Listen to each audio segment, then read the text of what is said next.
Hello everyone, this is Defense Politics Asia.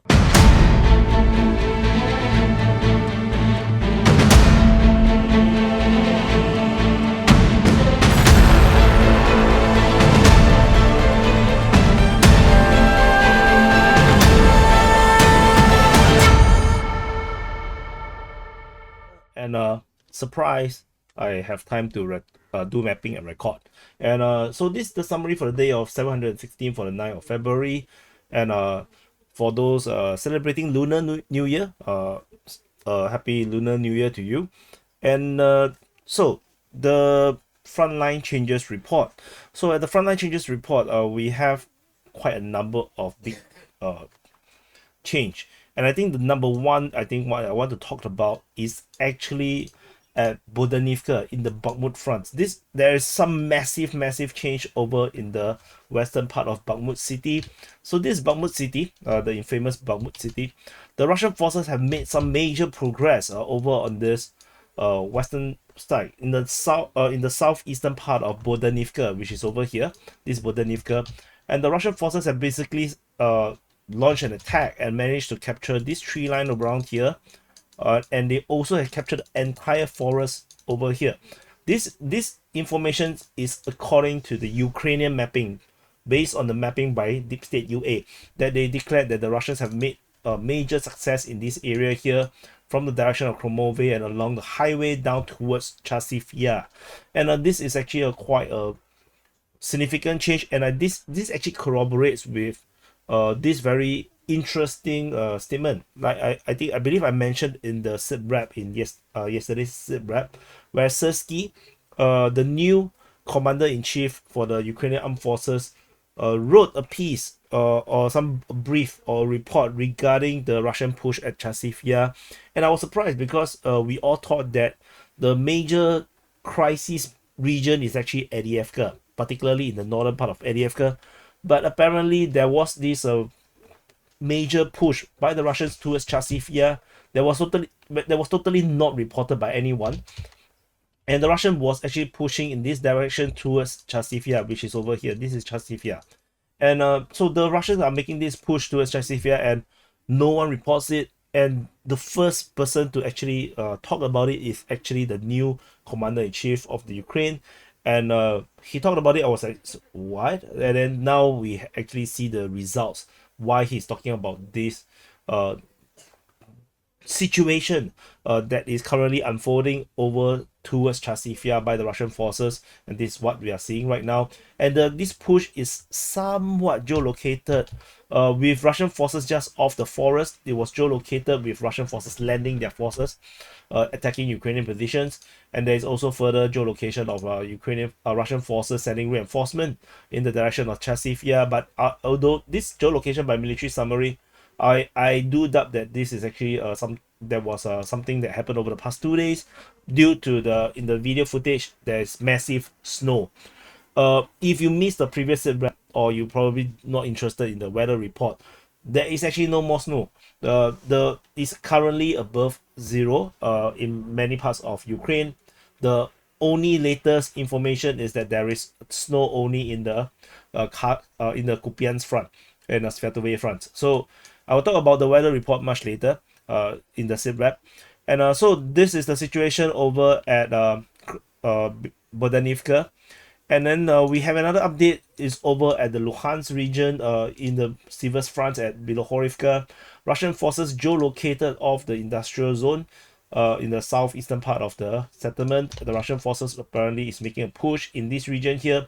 Previously, we have a geolocation of Ukrainian forces in the southern part. So which means that the Russians are currently pushing, and there's a good chance that they have already captured this area here. So they are making a push towards the center of the settlement, which is entirely flattened. So there's nothing there. It's basically fighting for grounds. So other than Bilohorivka, we move into the southern flank of the Bakhmut front. We're going back to the Bakhmut front. In the southern flank, there is some slight change over here. This is actually a disclaim by the Ukrainian mapping. They kind of increased the Russian zone of control a little bit, which means that there was some slight change in this area here. And this area here is actually gray zone according to the Ukrainian mapping. So we will continue to monitor. This is very small, very small change. And over in the Avdiivka front, the battle of Avdiivka continue. There is further changes.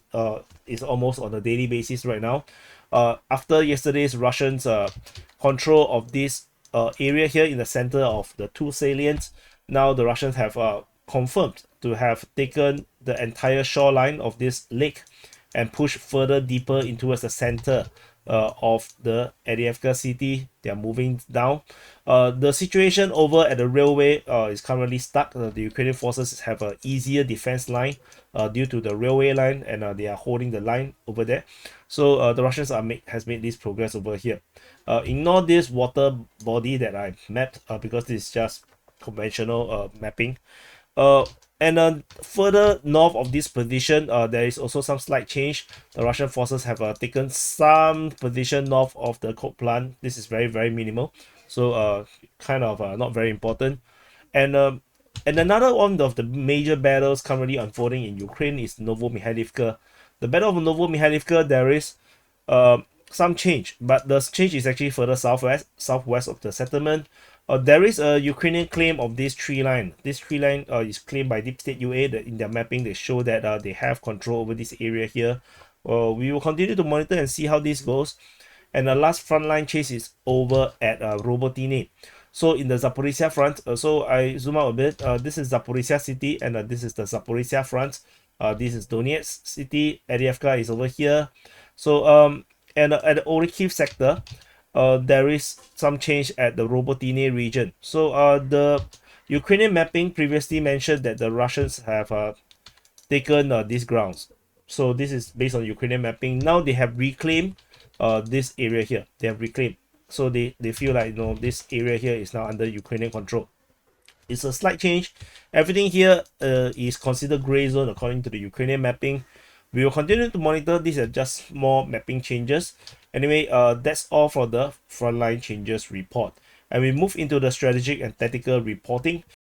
If you want to watch the full uninterrupted SITREP, all the way from the Frontline Changes to the strategic tactical report to the conclusions, all in one video with no advertisement, do support DPA on Patreon, Locals, Boosty, YouTube membership, and coffee. You know, become a DPA Sergeant, Officer, and General, and you'll get access to a totally uninterrupted and no ads SITREP.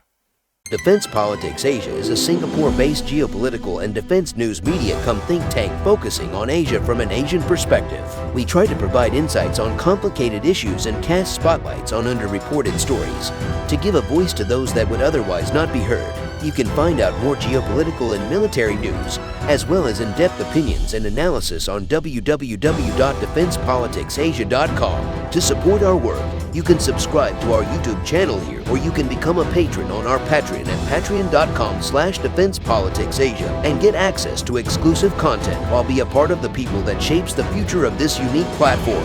Please remember to press the like button and subscribe to our channel.